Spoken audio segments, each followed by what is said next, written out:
ਵਾਹਿਗੁਰੂ ਜੀ ਕਾ ਖਾਲਸਾ ਵਾਹਿਗੁਰੂ ਜੀ ਕੀ ਫਤਿਹ। ਅਨਮੋਲ ਵਿਚਾਰ ਚੈਨਲ ਵਿੱਚ ਤੁਹਾਡਾ ਸਵਾਗਤ ਹੈ। ਦੇਖੋ ਜੀ, ਸਾਡੇ ਸਿਆਣੇ ਬਜ਼ੁਰਗ ਸਾਨੂੰ ਹਮੇਸ਼ਾ ਇਹ ਗੱਲ ਸਮਝਾਉਂਦੇ ਆ, ਅਸਲ ਸਮਝਦਾਰ ਉਹ ਮਨੁੱਖ ਹੁੰਦਾ ਹੈ ਜੋ ਦੂਸਰਿਆਂ ਦੀਆਂ ਗਲਤੀਆਂ ਤੋਂ ਸਿੱਖ ਜਾਂਦਾ ਹੈ। ਜਿਵੇਂ ਸੰਭਲਣ ਦੇ ਲਈ ਡਿੱਗਣਾ ਜ਼ਰੂਰੀ ਨਹੀਂ ਹੁੰਦਾ, ਆਪਾਂ ਦੂਸਰਿਆਂ ਨੂੰ ਡਿੱਗਦਿਆਂ ਨੂੰ ਦੇਖ ਕੇ ਸੰਭਲਣਾ ਸਿੱਖ ਸਕਦੇ ਆ, ਕਿਉਂਕਿ ਇਹ ਜ਼ਿੰਦਗੀ ਬਹੁਤ ਛੋਟੀ ਆ, ਇਹ ਜ਼ਿੰਦਗੀ ਬੜੀ ਸੋਹਣੀ ਆ। ਤਾਂ ਇਸ ਕਰਕੇ ਆਪਾਂ ਇਸ ਸੋਹਣੀ ਜ਼ਿੰਦਗੀ ਨੂੰ ਗਲਤੀਆਂ ਕਰਕੇ ਗਵਾਉਣਾ ਨਹੀਂ ਆ। ਤਾਂ ਅੱਜ ਦੀ ਵੀਡੀਓ ਦੇ ਵਿੱਚ ਆਪਾਂ ਇੱਕ ਕਹਾਣੀ ਆਪ ਜੀ ਦੇ ਨਾਲ ਸਾਂਝੀ ਕਰਨ ਜਾ ਰਹੇ ਆ। ਇਸ ਦੇ ਵਿੱਚ ਜੋ ਸਿੱਖਿਆ ਹੈ ਨਾ, ਉਹਨੂੰ ਸਮਝਣਾ ਬਹੁਤ ਜ਼ਰੂਰੀ ਆ, ਕਿਉਂਕਿ ਜੇਕਰ ਆਪਾਂ ਅੱਜ ਦੀ ਕਹਾਣੀ ਦੀ ਇਸ ਸਿੱਖਿਆ ਨੂੰ ਸਮਝ ਲਿਆ ਤਾਂ ਸਾਨੂੰ ਅੱਗੇ ਚੱਲ ਕੇ ਪਛਤਾਉਣਾ ਨਹੀਂ ਪਵੇਗਾ। ਤਾਂ ਆਓ ਕਹਾਣੀ ਸ਼ੁਰੂ ਕਰਦੇ ਆ, ਇਹਨੂੰ ਅੰਤ ਤੱਕ ਧਿਆਨ ਦੇ ਨਾਲ ਜ਼ਰੂਰ ਸੁਣੋ। ਕਹਿੰਦੇ ਇੱਕ ਵਾਰ ਦੀ ਗੱਲ ਆ ਕਿ ਇੱਕ ਸੰਤ ਜੀ ਆਪਣੇ ਕੁਝ ਚੇਲਿਆਂ ਦੇ ਨਾਲ ਇੱਕ ਪਿੰਡ ਦੇ ਵਿੱਚੋਂ ਲੰਘ ਰਹੇ ਸੀ। ਤਾਂ ਉਹ ਸੰਤ ਜੀ ਦਾ ਧਿਆਨ ਇੱਕ ਆਦਮੀ ਵੱਲ ਪਿਆ। ਜੋ ਆਦਮੀ ਇੱਕ ਰੁੱਖ ਦੇ ਹੇਠਾਂ ਬੈਠਾ ਸੀ। ਉਹ ਮਨੁੱਖ ਕਦੇ ਉੱਚੀ ਉੱਚੀ ਰੋ ਰਿਹਾ ਸੀ, ਕਦੇ ਉੱਚੀ ਉੱਚੀ ਹੱਸ ਰਿਹਾ ਸੀ। ਸੰਤ ਜੀ ਅਤੇ ਸੰਤ ਜੀ ਦੇ ਚੇਲੇ ਉਸ ਮਨੁੱਖ ਨੂੰ ਦੇਖ ਕੇ ਬੜੇ ਹੀ ਹੈਰਾਨ ਹੋਏ। ਉਸ ਮਨੁੱਖ ਵੱਲ ਅੱਗੇ ਵਧੇ, ਉਹਦੇ ਪਾਸ ਪਹੁੰਚੇ। ਇਸ ਤੋਂ ਪਹਿਲਾਂ ਕਿ ਸੰਤ ਜੀ ਉਸ ਮਨੁੱਖ ਨੂੰ ਕੋਈ ਸਵਾਲ ਕਰਦੇ, ਉਹ ਮਨੁੱਖ ਆਪ ਮੁਹਾਰੇ ਹੀ ਬੋਲ ਪਿਆ ਅਤੇ ਕਹਿਣ ਲੱਗਾ ਕਿ ਸੰਤ ਜੀ, ਤੁਸੀਂ ਸੱਚੇ ਸੀ, ਮੈਂ ਝੂਠਾ ਸਾਂ, ਮੈਂ ਅਣਜਾਣ ਸਾਂ, ਮੈਂ ਬੇਵਕੂਫ ਸਾਂ, ਜੋ ਤੁਹਾਡੀਆਂ ਗੱਲਾਂ ਨੂੰ ਸਮਾਂ ਰਹਿੰਦਿਆਂ ਸਮਝ ਨਹੀਂ ਸਕਿਆ। ਸਾਰੀ ਉਮਰ ਮੈਂ ਤੁਹਾਡਾ ਅਪਮਾਨ ਕਰਦਾ ਰਿਹਾ। ਇਹ ਗੱਲ ਕਹਿ ਕੇ ਉਹ ਆਦਮੀ ਉੱਚੀ ਉੱਚੀ ਫਿਰ ਤੋਂ ਰੋਣ ਲੱਗਾ। ਸੰਤ ਜੀ ਨੇ ਅੱਗੇ ਵਧ ਕੇ ਉਸ ਮਨੁੱਖ ਦੀਆਂ ਅੱਖਾਂ ਪੂੰਝੀਆਂ ਅਤੇ ਕਹਿੰਦੇ, ਸੰਤ ਜੀ ਉਸ ਮਨੁੱਖ ਵੱਲ ਬੜੇ ਹੀ ਪਿਆਰ ਨਾਲ ਤੱਕਣ ਲੱਗੇ। ਫਿਰ ਸੰਤ ਜੀ ਨੇ ਆਪਣੀ ਬਗਲੀ ਦੇ ਵਿੱਚੋਂ 2 ਰੋਟੀਆਂ ਕੱਢੀਆਂ ਅਤੇ ਉਸ ਮਨੁੱਖ ਨੂੰ ਖਾਣ ਦੇ ਲਈ ਦੇ ਦਿੱਤੀਆਂ। ਉਹ ਮਨੁੱਖ ਸੱਚਮੁੱਚ ਬੜਾ ਭੁੱਖਾ ਲੱਗ ਰਿਹਾ ਸੀ। ਉਹਨੇ ਜਲਦੀ ਦੇ ਨਾਲ ਉਹ 2 ਰੋਟੀਆਂ ਖਾਧੀਆਂ, ਪਾਣੀ ਪੀਤਾ, ਪਰ ਰੋਟੀ ਖਾਂਦਿਆਂ ਹੋਇਆਂ ਵੀ ਉਹ ਮਨੁੱਖ ਉਸੇ ਤਰ੍ਹਾਂ ਕਰ ਰਿਹਾ ਸੀ, ਭਾਵ ਕਿ ਕਦੇ ਰੋ ਰਿਹਾ ਸੀ, ਕਦੇ ਹੱਸ ਰਿਹਾ ਸੀ। ਸੰਤ ਜੀ ਅਤੇ ਸੰਤ ਜੀ ਦੇ ਚੇਲੇ ਇਹ ਸਭ ਕੁਝ ਦੇਖ ਰਹੇ ਸੀ। ਸੰਤ ਜੀ ਤਾਂ ਸਭ ਕੁਝ ਜਾਣਦੇ, ਪਰ ਸੰਤ ਜੀ ਦੇ ਚੇਲਿਆਂ ਦੇ ਮਨ ਦੇ ਵਿੱਚ ਕਈ ਤਰ੍ਹਾਂ ਦੇ ਸਵਾਲ ਉੱਠ ਰਹੇ ਸੀ। ਉਹਨਾਂ ਨੂੰ ਇੰਝ ਲੱਗ ਰਿਹਾ ਕਿ ਜਿਵੇਂ ਇਹ ਮਨੁੱਖ ਪਾਗਲ ਹੋਵੇ। ਤਾਂ ਕਹਿੰਦੇ ਇੱਕ ਚੇਲੇ ਤੋਂ ਰਿਹਾ ਨਹੀਂ ਗਿਆ। ਉਹਨੇ ਸੰਤ ਜੀ ਨੂੰ ਪੁੱਛ ਲਿਆ, ਕਹਿਣ ਲੱਗਾ ਕਿ ਸੰਤ ਜੀ, ਕੀ ਤੁਸੀਂ ਇਸ ਮਨੁੱਖ ਨੂੰ ਜਾਣਦੇ ਹੋ ਕਿ ਇਹ ਕੌਣ ਆ? ਸਾਨੂੰ ਤਾਂ ਇਹ ਮਨੁੱਖ ਪਾਗਲ ਲੱਗ ਰਿਹਾ ਹੈ। ਤੇ ਕਹਿੰਦੇ ਸੰਤ ਜੀ ਨੇ ਕਿਹਾ ਕਿ ਨਹੀਂ, ਇਹ ਮਨੁੱਖ ਪਾਗਲ ਨਹੀਂ ਆ, ਇਹ ਮਨੁੱਖ ਨੂੰ ਤਾਂ ਗਿਆਨ ਦੀ ਪ੍ਰਾਪਤੀ ਹੋਈ ਆ, ਇਹ ਮਨੁੱਖ ਬਹੁਤ ਸਿਆਣਾ ਹੈ। ਤੁਸੀਂ ਵੀ ਇਸ ਮਨੁੱਖ ਦੇ ਕੋਲ ਬੈਠੋ, ਇਹਦੇ ਨਾਲ ਗੱਲਾਂ ਬਾਤਾਂ ਕਰੋ ਅਤੇ ਇਸ ਕੋਲੋਂ ਗਿਆਨ ਹਾਸਲ ਕਰੋ। ਕਹਿੰਦੇ ਚੇਲਿਆਂ ਦਾ ਮਨ ਤਾਂ ਨਹੀਂ ਸੀ ਮੰਨ ਰਿਹਾ, ਕਿਉਂਕਿ ਦੇਖਣ ਨੂੰ ਉਹ ਮਨੁੱਖ ਪਾਗਲ ਲੱਗ ਰਿਹਾ ਸੀ, ਕਦੀ ਹੱਸ ਰਿਹਾ, ਕਦੀ ਰੋ ਰਿਹਾ, ਪਰ ਫੇਰ ਵੀ ਸੰਤ ਜੀ ਦਾ ਕਿਹਾ ਮੋੜ ਨਹੀਂ ਸੀ ਸਕਦੇ। ਉਹਨਾਂ ਨੇ ਸੰਤ ਜੀ ਦੀ ਗੱਲ ਮੰਨ ਕੇ ਉਸ ਬਜ਼ੁਰਗ ਦੇ ਕੋਲ ਬੈਠ ਗਏ ਅਤੇ ਜਾ ਕੇ ਉਸ ਬਜ਼ੁਰਗ ਨੂੰ ਪਹਿਲਾ ਸਵਾਲ ਕੀਤਾ ਕਿ ਬਜ਼ੁਰਗੋ, ਸਾਨੂੰ ਤੁਹਾਡੇ ਰੋਣ ਅਤੇ ਹੱਸਣ ਵਾਲੀ ਗੱਲ ਸਮਝ ਵਿੱਚ ਨਹੀਂ ਆਈ। ਕੀ ਤੁਸੀਂ ਇਸ ਤਰ੍ਹਾਂ ਦੇ ਨਾਲ ਰੋਣ ਅਤੇ ਹੱਸਣ ਦਾ ਸਾਨੂੰ ਕਾਰਨ ਦੱਸ ਸਕਦੇ ਹੋ? ਤੇ ਕਹਿੰਦੇ ਉਹ ਬਜ਼ੁਰਗ ਨੇ ਦੱਸਿਆ ਕਿ ਬਹੁਤ ਸਮਾਂ ਪਹਿਲਾਂ ਮੈਂ ਇਹਨਾਂ ਸੰਤਾਂ ਨੂੰ ਮਿਲਿਆ ਸੀ। ਤਾਂ ਇਹ ਸੰਤ ਜੀ ਦੇ ਉਪਦੇਸ਼ ਸੁਣੇ, ਪਰ ਮੈਨੂੰ ਇਹਨਾਂ ਦੇ ਉਪਦੇਸ਼ ਬਿਲਕੁਲ ਵੀ ਚੰਗੇ ਨਹੀਂ ਸੀ ਲੱਗਦੇ, ਕਿਉਂਕਿ ਮੈਨੂੰ ਇੰਜ ਲੱਗਦਾ ਸੀ ਕਿ ਇਹ ਸੰਤ ਦੇ ਜੋ ਵਿਚਾਰ ਨੇ, ਜੋ ਇਹਦੇ ਉਪਦੇਸ਼ ਨੇ, ਬਿਲਕੁਲ ਬੇਕਾਰ ਆ। ਮੈਂ ਸੋਚਦਾ ਸੀ ਕਿ ਜ਼ਿੰਦਗੀ ਨੂੰ ਜਿਉਣ ਦੇ ਲਈ ਅਤੇ ਜ਼ਿੰਦਗੀ ਦੇ ਵਿੱਚ ਕਾਮਯਾਬੀ ਹਾਸਲ ਕਰਨ ਦੇ ਲਈ ਇਸ ਸੰਤ ਦੇ ਵਿਚਾਰ ਰੁਕਾਵਟ ਆ। ਇਸ ਕਰਕੇ ਮੈਂ ਇਹਨਾਂ ਦੇ ਵਿਚਾਰਾਂ ਦੀ, ਉਪਦੇਸ਼ਾਂ ਦੀ ਬਿਲਕੁਲ ਵੀ ਕਦਰ ਨਹੀਂ ਸੀ ਕਰਦਾ। ਇਹਨਾਂ ਦੇ ਵਿਚਾਰਾਂ ਨੂੰ ਬੇਕਾਰ ਸਮਝਦਾ ਸੀ ਅਤੇ ਹੋਰਾਂ ਲੋਕਾਂ ਨੂੰ ਵੀ ਇਹੀ ਸਲਾਹ ਦਿੰਦਾ ਸੀ ਕਿ ਤੁਸੀਂ ਵੀ ਭੁੱਲ ਕੇ ਕਿਤੇ ਇਸ ਸੰਤ ਦੇ ਮਗਰ ਨਾ ਲੱਗਿਓ, ਇਹ ਝੂਠ ਬੋਲਦਾ ਹੈ, ਇਹ ਤੁਹਾਨੂੰ ਮਗਰ ਲਾਉਣ ਦੇ ਲਈ ਨਵੀਆਂ ਨਵੀਆਂ ਗੱਲਾਂ ਬਣਾ ਕੇ ਤੁਹਾਨੂੰ ਦੱਸਦਾ ਹੈ। ਇਸ ਕਰਕੇ ਮੈਂ ਸੰਤ ਜੀ ਦੇ ਖਿਲਾਫ ਕੁਝ ਨਾ ਕੁਝ ਬੋਲਦਾ ਰਹਿੰਦਾ, ਲੋਕਾਂ ਨੂੰ ਸੰਤ ਜੀ ਦੇ ਖਿਲਾਫ ਭੜਕਾਉਂਦਾ ਰਹਿੰਦਾ, ਕਿਉਂਕਿ ਸੰਤ ਜੀ ਦੇ ਵਿਚਾਰ ਮੈਨੂੰ ਇਸ ਕਰਕੇ ਚੰਗੇ ਨਹੀਂ ਸੀ ਲੱਗਦੇ, ਕਿਉਂਕਿ ਸੰਤ ਜੀ ਹਮੇਸ਼ਾ ਸਮਝਾਉਂਦੇ ਸੀ ਕਿ ਪੈਸੇ ਦਾ ਲਾਲਚ ਮਨੁੱਖ ਨੂੰ ਦੁੱਖ ਦਿੰਦਾ ਹੈ। ਸੰਤ ਜੀ ਗੱਲ ਕਰਦੇ ਸੀ ਕਿ ਝੂਠ ਨਹੀਂ ਬੋਲਣਾ ਚਾਹੀਦਾ, ਨਸ਼ਾ ਨਹੀਂ ਕਰਨਾ ਚਾਹੀਦਾ, ਅਤੇ ਇਹ ਤਿੰਨੇ ਹੀ ਚੀਜ਼ਾਂ ਮੇਰਾ ਸ਼ੌਕ ਸੀ। ਇਹ ਤਿੰਨੇ ਕੰਮ ਮੈਂ ਉਸ ਵੇਲੇ ਕਰਦਾ ਸੀ। ਮੈਂ ਆਪਣੇ ਕਾਰੋਬਾਰ ਨੂੰ ਵਧਾਉਣ ਦੇ ਲਈ, ਪੈਸਾ ਕਮਾਉਣ ਦੇ ਲਈ ਹਰ ਵੇਲੇ ਝੂਠ ਬੋਲਦਾ ਸੀ ਅਤੇ ਜਦੋਂ ਦਿਨ ਭਰ ਦਾ ਥੱਕਿਆ ਟੁੱਟਿਆ ਘਰ ਆਉਂਦਾ ਤਾਂ ਸ਼ਰਾਬ ਪੀ ਕੇ ਆਪਣੀ ਥਕਾਵਟ ਦੂਰ ਕਰਦਾ। ਭਾਵ ਕਿ ਇਹ ਤਿੰਨੋਂ ਹੀ ਕੰਮ ਮੈਂ ਰੋਜ਼ ਕਰਦਾ। ਪੈਸਾ ਕਮਾਉਣ ਦੇ ਲਈ ਝੂਠ ਬੋਲਦਾ, ਨਸ਼ੇ ਦਾ ਸੇਵਨ ਕਰਦਾ ਅਤੇ ਸੰਤ ਜੀ ਇਹ ਤਿੰਨਾਂ ਕੰਮਾਂ ਤੋਂ ਰੋਕਦੇ। ਇਸੇ ਕਰਕੇ ਮੈਨੂੰ ਇਹ ਬਿਲਕੁਲ ਵੀ ਚੰਗੇ ਨਹੀਂ ਸੀ ਲੱਗਦੇ। ਮੈਂ ਬਹੁਤ ਕੋਸ਼ਿਸ਼ ਕਰਦਾ ਰਹਿੰਦਾ ਕਿ ਕਿਵੇਂ ਨਾ ਕਿਵੇਂ ਕਰਕੇ ਇਸ ਸੰਤ ਦਾ ਪ੍ਰਚਾਰ ਰੋਕਿਆ ਜਾਵੇ। ਹਾਲਾਂਕਿ ਮੈਂ ਦੇਖਦਾ ਕਿ ਜੋ ਲੋਕ ਸੰਤ ਜੀ ਦੀਆਂ ਗੱਲਾਂ ਨੂੰ ਸੁਣਦੇ ਆ, ਉਹਨਾਂ ਦੀਆਂ ਗੱਲਾਂ ਨੂੰ ਮੰਨਦੇ ਆ, ਉਹ ਹੋਰਨਾਂ ਦੇ ਮੁਕਾਬਲੇ ਸੁਖੀ ਖੁਸ਼ ਵੀ ਸੀ। ਉਹਨਾਂ ਦੇ ਕੋਲ ਬਹੁਤ ਸਾਰਾ ਪੈਸਾ ਨਹੀਂ, ਪਰ ਫਿਰ ਵੀ ਪੈਸੇ ਵਾਲਿਆਂ ਦੇ ਨਾਲੋਂ ਜ਼ਿਆਦਾ ਸੁਖੀ। ਪਰ ਮੈਂ ਉਹਨਾਂ ਤੋਂ ਸਿੱਖਣ ਦੀ ਬਜਾਏ ਈਰਖਾ ਕਰਦਾ, ਹਮੇਸ਼ਾ ਆਪਣੇ ਮਾਣਾਈ ਕਰਦਾ। ਇਸੇ ਕਰਕੇ ਮੈਂ ਅੱਜ ਰੋ ਰਿਹਾ ਹਾਂ, ਕਿਉਂਕਿ ਮੈਂ ਉਸ ਵੇਲੇ ਇਹਨਾਂ ਦੀ ਗੱਲ ਨਹੀਂ ਮੰਨੀ। ਜੇ ਕਿਤੇ ਸਮਾਂ ਰਹਿੰਦਿਆਂ ਮੈਂ ਇਹਨਾਂ ਦੀ ਗੱਲ ਮੰਨ ਲਈ ਹੁੰਦੀ ਤਾਂ ਮੇਰੇ ਇਹ ਹਾਲਾਤ ਨਾ ਬਣਦੇ, ਮੈਨੂੰ ਪਛਤਾਉਣਾ ਨਾ ਪੈਂਦਾ। ਇਸੇ ਕਰਕੇ ਹੀ ਮੈਂ ਰੋ ਰਿਹਾ ਹਾਂ ਅਤੇ ਹਾਸੇ ਇਸ ਕਰਕੇ ਰਿਹਾ ਹਾਂ ਕਿਉਂਕਿ ਮੇਰੇ ਵਾਲੀ ਗਲਤੀ ਮੇਰੇ ਆਸ-ਪਾਸ ਲੋਕ ਕਰ ਰਹੇ ਨੇ, ਕਿਉਂਕਿ ਉਹ ਵੀ ਮੇਰੇ ਵਾਂਗ ਅੱਜ ਇਸ ਗੱਲ ਨੂੰ ਸਮਝ ਨਹੀਂ ਰਹੇ, ਪਰ ਬਾਅਦ ਵਿੱਚ ਮੇਰੇ ਵਾਂਗ ਪਛਤਾਉਣਗੇ। ਕਾਸ਼ ਮੈਂ ਵੀ ਸਮਾਂ ਰਹਿੰਦਿਆਂ ਸਮਝ ਜਾਂਦਾ। ਤੇ ਕਹਿੰਦੇ ਇਹ ਕਹਿ ਕੇ ਉਹ ਬਜ਼ੁਰਗ, ਉਹ ਮਨੁੱਖ ਚੁੱਪ ਹੋ ਗਿਆ। ਤੇ ਕਹਿੰਦੇ ਫਿਰ ਚੇਲਿਆਂ ਨੇ ਅਗਲਾ ਸਵਾਲ ਕੀਤਾ। ਚੇਲਿਆਂ ਨੇ ਉਸ ਮਨੁੱਖ ਨੂੰ ਪੁੱਛਿਆ ਕਿ ਬਜ਼ੁਰਗੋ, ਤੁਹਾਡੇ ਵਿੱਚ ਇਹ ਬਦਲਾਵ ਕਿੰਜ ਆਇਆ? ਕਿਉਂਕਿ ਪਹਿਲਾਂ ਤਾਂ ਤੁਹਾਨੂੰ ਇਹ ਗੱਲਾਂ ਝੂਠ ਲੱਗਦੀਆਂ ਸੀ, ਹੁਣ ਇਹ ਗੱਲਾਂ ਸੱਚ ਕਿਉਂ ਲੱਗਦੀਆਂ ਨੇ? ਇਹ ਬਦਲਾਵ ਕਿਸ ਤਰ੍ਹਾਂ ਆਇਆ? ਤੁਹਾਨੂੰ ਕਿੰਜ ਗਿਆਨ ਦੀ ਪ੍ਰਾਪਤੀ ਹੋਈ? ਸਾਡੇ ਨਾਲ ਵੀ ਉਹ ਗੱਲ ਸਾਂਝੀ ਕਰੋ ਤਾਂ ਜੋ ਸਾਡੇ ਵੀ ਗਿਆਨ ਦੇ ਵਿੱਚ ਵਾਧਾ ਹੋਵੇ। ਤੇ ਕਹਿੰਦੇ ਫਿਰ ਉਹ ਮਨੁੱਖ ਕਹਿਣ ਲੱਗਾ ਕਿ ਤੁਸੀਂ ਜਿਸ ਸੰਤ ਜੀ ਦੇ ਚੇਲੇ ਹੋ ਨਾ, ਉਹਨਾਂ ਨੇ ਜ਼ਿੰਦਗੀ ਨੂੰ ਜਿੰਨੀ ਗਹਿਰਾਈ ਦੇ ਨਾਲ ਦੇਖਿਆ ਹੈ, ਪੜ੍ਹਿਆ ਹੈ, ਸੁਣਿਆ ਹੈ, ਉਹਨਾਂ ਦੀ ਤਰ੍ਹਾਂ ਤਾਂ ਨਹੀਂ ਮੈਂ ਤੁਹਾਨੂੰ ਸਮਝਾ ਸਕਦਾ, ਪਰ ਹਾਂ ਜੋ ਗੱਲ ਮੈਂ ਆਪਣੀ ਜ਼ਿੰਦਗੀ ਤੋਂ ਸਿੱਖੀ ਹੈ ਨਾ, ਉਹ ਗੱਲ ਤੁਹਾਨੂੰ ਜ਼ਰੂਰ ਦੱਸ ਸਕਦਾ ਹਾਂ। ਮੈਂ ਆਪਣੀ ਜ਼ਿੰਦਗੀ ਦੇ ਆਖਰੀ ਪੜਾਅ ਤੇ ਆ ਕੇ ਇਹ ਗੱਲ ਸਿੱਖੀ ਆ, ਪਰ ਮੈਂ ਚਾਹੁੰਦਾ ਹਾਂ ਕਿ ਤੁਸੀਂ ਇਹਨੂੰ ਆਪਣੀ ਜਵਾਨੀ ਦੇ ਵਿੱਚ ਸਿੱਖੋ ਅਤੇ ਇਸ ਗੱਲ ਨੂੰ ਵੱਧ ਤੋਂ ਵੱਧ ਦੂਸਰੇ ਲੋਕਾਂ ਤੱਕ ਵੀ ਪਹੁੰਚਾਓ। ਤਾਂ ਬਜ਼ੁਰਗ ਕਹਿਣ ਲੱਗਾ ਕਿ ਹਰ ਇੱਕ ਮਨੁੱਖ ਇੱਕ ਦੂਸਰੇ ਤੋਂ ਅੱਗੇ ਵਧਣ ਦੀ ਲਾਲਸਾ ਲੈ ਕੇ ਦੌੜ ਰਿਹਾ ਹੈ। ਮਨੁੱਖ ਚਾਹੁੰਦਾ ਹੈ ਕਿ ਮੈਂ ਕਿਸੇ ਨਾ ਕਿਸੇ ਤਰੀਕੇ ਦੇ ਨਾਲ ਸਭ ਤੋਂ ਅੱਗੇ ਹੋਵਾਂ, ਸਭ ਤੋਂ ਅਲੱਗ ਹੋਵਾਂ, ਅਤੇ ਇਹੀ ਮੈਂ ਚਾਹੁੰਦਾ ਸੀ ਅਤੇ ਇਹ ਕੰਮ ਮੈਂ ਬਚਪਨ ਤੋਂ ਹੀ ਕਰ ਰਿਹਾ ਸੀ। ਪਹਿਲਾਂ ਬਚਪਨ ਦੇ ਵਿੱਚ ਮੈਂ ਚਾਹੁੰਦਾ ਸੀ ਕਿ ਮੈਂ ਆਪਣੇ ਸਾਰੇ ਦੋਸਤਾਂ ਤੋਂ ਅਲੱਗ ਦਿਸਾਂ, ਸੋਹਣਾ ਦਿਸਾਂ, ਮੇਰੇ ਕੋਲ ਮਹਿੰਗੇ ਕੱਪੜੇ ਹੋਣ, ਮਹਿੰਗੇ ਖਿਡੌਣੇ ਹੋਣ, ਜ਼ਿਆਦਾ ਖਿਡੌਣੇ ਹੋਣ। ਇਸੇ ਕਰਕੇ ਮੈਂ ਅਕਸਰ ਆਪਣੀ ਮਾਂ ਦੇ ਨਾਲ ਜਿੱਦ ਕਰਦਾ ਕਿ ਮੈਨੂੰ ਇਹ ਖਿਡੌਣੇ, ਇਹ ਕੱਪੜੇ ਲੈ ਕੇ ਦਿਓ। ਕਹਿੰਦੇ ਮੇਰੀ ਮਾਤਾ ਦਾ ਸੁਭਾਅ ਬੜਾ ਸਖਤ ਸੀ, ਉਹ ਅਕਸਰ ਮੈਨੂੰ ਇਹ ਕੰਮ ਕਰਨ ਤੋਂ ਰੋਕਦੀ ਸੀ।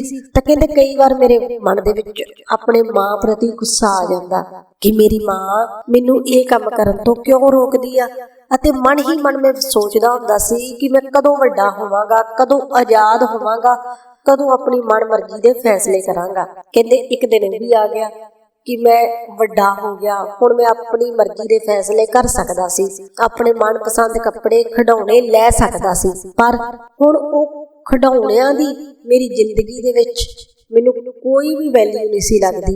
ਮੈਨੂੰ ਇਹ ਖਿਡੌਣੇ, ਖੇਡਣ ਵਾਲੀਆਂ ਚੀਜ਼ਾਂ ਬੇਕਾਰ ਲੱਗਦੀਆਂ ਕਿਉਂਕਿ ਮੈਂ ਜਵਾਨ ਹੋ ਚੁੱਕਿਆ। ਹੁਣ ਮੇਰੀ ਲਾਲਸਾ ਸੀ ਮੇਰੇ ਦੋਸਤਾਂ ਦੇ ਨਾਲੋਂ ਮੇਰੇ ਕੋਲ ਜ਼ਿਆਦਾ ਪੈਸਾ ਹੋਵੇ, ਮੇਰੇ ਕੋਲ ਵੱਡਾ ਘਰ ਹੋਵੇ, ਮੇਰੇ ਕੋਲ ਦੋਸਤਾਂ ਦੇ ਨਾਲੋਂ ਵੱਡੀ ਗੱਡੀ ਹੋਵੇ। ਫਿਰ ਮੈਂ ਇਸ ਦੌੜ ਦੇ ਵਿੱਚ ਲੱਗ ਗਿਆ ਅਤੇ ਕਿਤੇ ਨਾ ਕਿਤੇ ਜਾ ਕੇ ਮੈਂ ਆਪਣੀਆਂ ਇਹ ਇੱਛਾਵਾਂ ਪੂਰੀਆਂ ਵੀ ਕੀਤੀਆਂ। ਭਾਵ ਕਿ ਪੈਸਾ ਵੀ ਕਮਾਉਣਾ ਸ਼ੁਰੂ ਕਰ ਦਿੱਤਾ, ਘਰ ਵੀ ਲੈ ਲਿਆ, ਗੱਡੀ ਵੀ ਲੈ ਲਈ। ਮੈਂ ਆਪਣੇ ਪੈਰਾਂ ਤੇ ਖੜਾ ਹੋ ਗਿਆ, ਮੈਂ ਕਮਾ ਰਿਹਾ ਸੀ, ਮੈਂ ਆਪਣੀਆਂ ਇੱਛਾਵਾਂ ਨੂੰ ਪੂਰੀਆਂ ਕਰ ਰਿਹਾ। ਕਹਿੰਦਾ ਮੇਰੇ ਘਰਦਿਆਂ ਨੇ ਮੇਰਾ ਵਿਆਹ ਕਰ ਦਿੱਤਾ।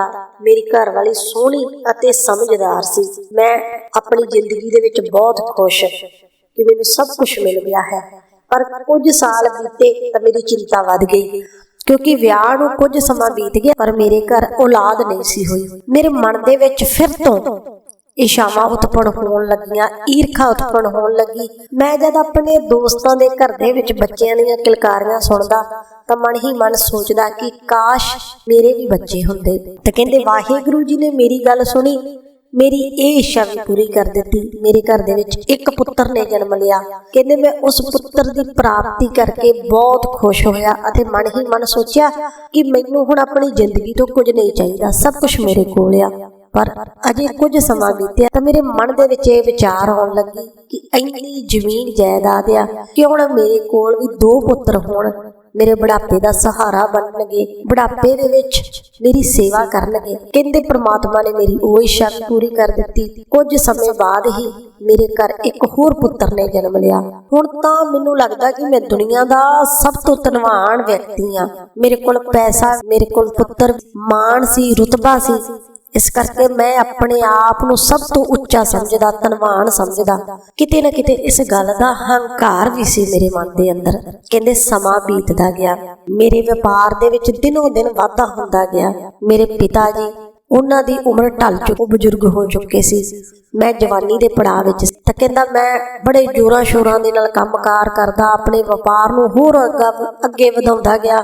ਆਪਣੇ ਪੁੱਤਰਾਂ ਦਾ ਪਾਲਣ ਪੋਸ਼ਣ ਬੜੇ ਹੀ ਚੰਗੇ ਤਰੀਕੇ ਦੇ ਨਾਲ ਕੀਤਾ, ਬੜਾ ਸੋਹਣਾ ਉਹਨਾਂ ਨੂੰ ਪੜ੍ਹਾਇਆ ਲਿਖਾਇਆ। ਕਹਿੰਦਾ ਮੇਰੇ ਪੁੱਤਰ ਪੜ੍ਹ ਰਹੇ ਕਿ ਇੱਕ ਦਿਨ ਮੇਰੀ ਪਤਨੀ ਮੇਰੇ ਕੋਲ ਆ ਕੇ ਮੈਨੂੰ ਕਹਿਣ ਲੱਗੀ ਕਿ ਦੇਖੋ, ਤੁਸੀਂ ਅੱਜ ਇੱਕ ਕਾਮਯਾਬ ਸਫਲ ਵਿਅਕਤੀ ਹੋ, ਤੁਸੀਂ ਬਹੁਤ ਮਿਹਨਤ ਕਰਦੇ ਹੋ, ਤੁਸੀਂ ਆਪਣੇ ਪਿਤਾ ਜੀ ਦੇ ਵਪਾਰ ਨੂੰ ਕਿੱਥੋਂ ਲੈ ਕੇ ਕਿੱਥੋਂ ਤੱਕ ਪਹੁੰਚਾ ਦਿੱਤਾ।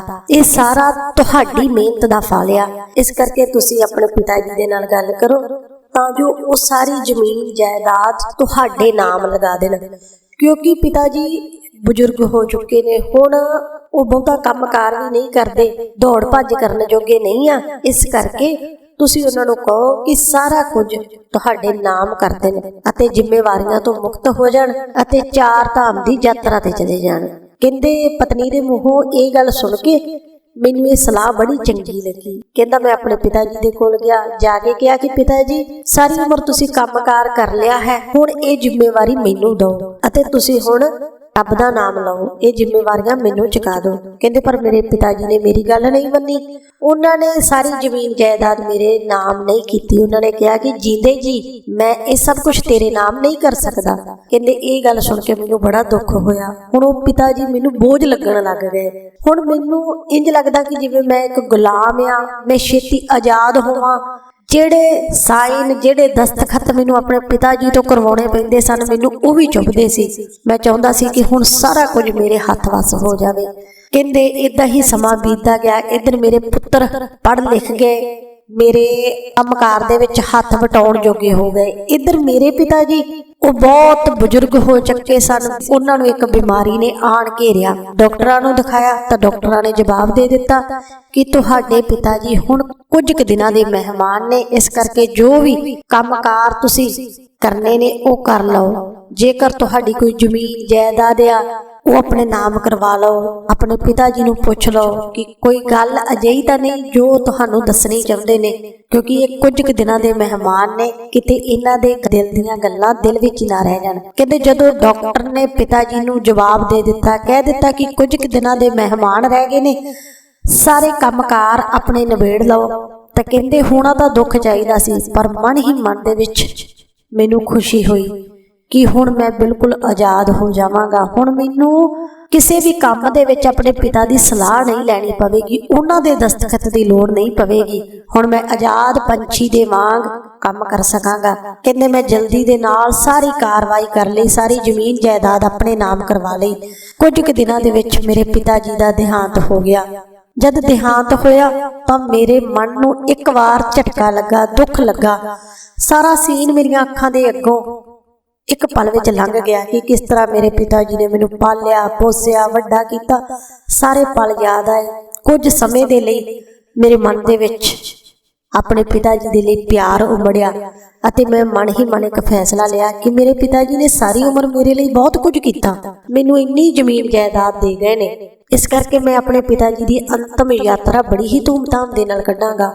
ਕਹਿੰਦਾ ਮੈਂ ਆਪਣੇ ਪਿਤਾ ਜੀ ਦੀ ਅੰਤਮ ਯਾਤਰਾ ਤੇ ਕਿਸੇ ਕਿਸਮ ਦੀ ਕਸਰ ਨਾ ਛੱਡੀ। ਬਹੁਤ ਵੰਨ ਸਵੰਨੇ ਪਕਵਾਨ ਬਣਾਏ, ਬਹੁਤ ਰਿਸ਼ਤੇਦਾਰਾਂ ਨੂੰ ਬੁਲਾਇਆ। ਲੋਕ ਦੇਖ ਕੇ ਹੈਰਾਨ ਹੋ ਰਹੇ ਸੀ। ਲੋਕ ਸੋਚ ਰਹੇ ਸੀ ਕਿ ਆਪਣੇ ਪਿਤਾ ਜੀ ਨੂੰ ਕਿੰਨਾ ਪਿਆਰ ਕਰਦਾ ਸੀ ਕਿ ਉਹਦੀ ਅੰਤਮ ਯਾਤਰਾ ਇੰਨੀ ਧੂਮਧਾਮ ਦੇ ਨਾਲ ਕੱਢੀ। ਕਹਿੰਦਾ ਲੋਕ ਮੇਰੀ ਪ੍ਰਸ਼ੰਸਾ ਕਰ ਰਹੇ ਸੀ। ਮੈਂ ਆਪਣੀ ਪ੍ਰਸ਼ੰਸਾ ਨੂੰ ਸੁਣ ਕੇ ਬੜਾ ਖੁਸ਼ ਹੋ ਰਿਹਾ ਸੀ, ਪਰ ਕਹਿੰਦੇ ਮੈਂ ਇਹ ਨਹੀਂ ਸੀ ਜਾਣਦਾ ਕਿ ਇਹ ਸਮਾਂ ਮੇਰੀ ਉਡੀਕ ਕਰ ਰਿਹਾ ਸੀ। ਇਸੇ ਹੀ ਤਰ੍ਹਾਂ ਕਹਿੰਦੇ ਪਿਤਾ ਜੀ ਦੀ ਦੇਹਾਂਤ ਤੋਂ ਬਾਅਦ ਕੁਝ ਸਮੇਂ ਬਾਅਦ ਮੇਰੇ ਮਾਤਾ ਜੀ ਵੀ ਅਕਾਲ ਚਲਾਣਾ ਕਰ ਗਏ। ਹੁਣ ਮੈਂ ਬਿਲਕੁਲ ਆਜ਼ਾਦ ਸੀ, ਪਰ ਇਧਰੋਂ ਮੇਰੇ ਪੁੱਤਰ ਵੱਡੇ ਹੋ ਚੁੱਕੇ ਸਨ। ਮੈਂ ਵੱਡਾ ਵਪਾਰੀ ਬਣ ਗਿਆ ਸੀ। ਮੈਂ ਆਪਣੇ ਪੁੱਤਰਾਂ ਦਾ ਵਿਆਹ ਵੱਡੇ ਵਪਾਰੀਆਂ ਦੇ ਘਰ ਕਰ ਦਿੱਤਾ ਤਾਂ ਜੋ ਮੇਰਾ ਵਪਾਰ ਹੋਰ ਅੱਗੇ ਵਧ ਸਕੇ। ਕਹਿੰਦੇ ਮੇਰੇ ਪੁੱਤਰ ਮੇਰੇ ਵਪਾਰ ਦੇ ਵਿੱਚ ਹੱਥ ਵਟਾਉਣ ਲੱਗੇ, ਪਰ ਕਹਿੰਦੇ ਆ ਨਾ ਕਿ ਸਮਾਂ ਫਿਰ ਮੁੜ ਕੇ ਆਉਂਦਾ ਹੈ। ਕਹਿੰਦੇ ਜੋ ਮੈਂ ਆਪਣੇ ਪਿਤਾ ਦੇ ਨਾਲ ਕੀਤਾ ਸੀ ਉਹੀ ਕੰਮ ਮੇਰੇ ਪੁੱਤਰ ਮੇਰੇ ਨਾਲ ਕਰਨ ਲੱਗੇ। ਇੱਕ ਦਿਨ ਮੇਰੇ ਪੁੱਤਰ ਮੇਰੇ ਪਾਸ ਆ ਕੇ ਮੈਨੂੰ ਕਹਿਣ ਲੱਗੇ ਕਿ ਹੁਣ ਤੁਸੀਂ ਬਜ਼ੁਰਗ ਹੋ ਗਏ ਹੋ, ਸਾਰਾ ਕੁਝ ਮੇਰੇ ਨਾਮ ਕਰ ਦੋ। ਪਰ ਕਹਿੰਦੇ ਮੈਂ ਉਹਨਾਂ ਨੂੰ ਟੁੱਟ ਕੇ ਪੈ ਗਿਆ। ਮੈਂ ਕਿਹਾ ਕਿ ਮੈਂ ਜੀਂਦੇ ਜੀ ਤੁਹਾਡੇ ਨਾਮ ਇਹ ਸਭ ਕੁਝ ਕਿਵੇਂ ਕਰ ਸਕਦਾ ਹਾਂ, ਮੈਂ ਅਜੇ ਜਿਉਂਦਾ ਹਾਂ। ਤੇ ਕਹਿੰਦੇ ਉਸ ਦਿਨ ਤੋਂ ਬਾਅਦ ਮੈਂ ਇਸ ਗੱਲ ਨੂੰ ਮਹਿਸੂਸ ਕੀਤਾ ਕਿ ਜਿਵੇਂ ਮੇਰੇ ਪੁੱਤਰ ਅਤੇ ਨੌਹਾਂ ਦੀ ਨਜ਼ਰ ਦੇ ਵਿੱਚ ਮੈਂ ਇੱਕ ਬੋਝ ਬਣ ਗਿਆ ਹਾਂ।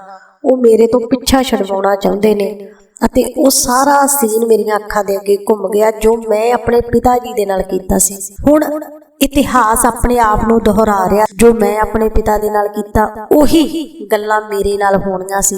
ਤਾਂ ਮੈਂ ਇੱਕ ਦਿਨ ਆਪਣੇ ਪੁੱਤਰਾਂ ਨੂੰ ਆਪਣੇ ਕੋਲ ਬੁਲਾ ਕੇ ਪੁੱਛਿਆ ਕਿ ਚਲੋ ਮੈਂ ਤੁਹਾਡੇ ਨਾਮ ਸਾਰੀ ਜ਼ਮੀਨ ਜਾਇਦਾਦ ਕਰ ਦਿੰਦਾ ਹਾਂ, ਜ਼ਿੰਮੇਵਾਰੀਆਂ ਤੋਂ ਮੁਕਤ ਹੋ ਜਾਣਾ ਹਾਂ। ਤੁਸੀਂ ਮੈਨੂੰ ਇਹ ਦੱਸੋ ਕਿ ਤੁਸੀਂ ਮੇਰੀ ਅੰਤਮ ਯਾਤਰਾ ਕਿਸ ਤਰ੍ਹਾਂ ਕੱਢੋਗੇ। ਤੇ ਕਹਿੰਦੇ ਵੱਡੇ ਪੁੱਤਰ ਨੇ ਕਿਹਾ ਕਿ ਮੈਂ ਤੁਹਾਡੀ ਅੰਤਮ ਯਾਤਰਾ ਬੜੀ ਧੂਮਧਾਮ ਦੇ ਨਾਲ ਕੱਢਾਂਗਾ, ਲੋਕ ਦੇਖ ਕੇ ਹੈਰਾਨ ਹੋਣਗੇ। ਕਹਿੰਦੇ ਜੇ ਵੱਡਾ ਬੋਲ ਰਿਹਾ ਸੀ, ਛੋਟੇ ਨੇ ਵਿੱਚੋਂ ਬੋਲਣਾ ਸ਼ੁਰੂ ਕਰ ਦਿੱਤਾ। ਉਹਨੇ ਉਸ ਤੋਂ ਵੀ ਜ਼ਿਆਦਾ ਧੂਮਧਾਮ ਦੇ ਨਾਲ ਅੰਤਮ ਯਾਤਰਾ ਕੱਢਣ ਦੀ ਗੱਲ ਕੀਤੀ। ਦੋਵੇਂ ਆਪਸ ਦੇ ਵਿੱਚ ਬਹਿਸਣ ਲੱਗ ਗਏ।